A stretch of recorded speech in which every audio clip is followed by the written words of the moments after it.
اے صنم، کاش تو ایک پہیلی ہوتی، گھر گھر تیرا چرچا ہوتا۔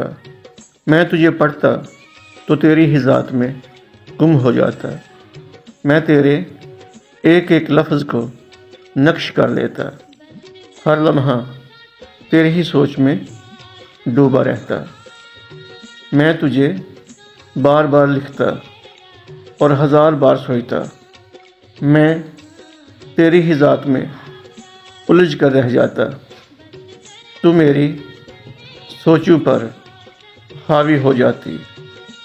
میں تجھے سلجھانے کے لیے مسجد، مندر اور مکتب جاتا، اہل علم سے تیرا ذکر کرتا،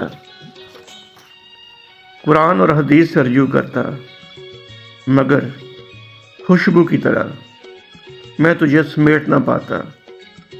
یوں ہی تجھے سوچتے سوچتے میری عمر بیت جاتی۔ تم سے یہ تعلق ہی مجھے ہر چیز سے عزیز ہو جاتا۔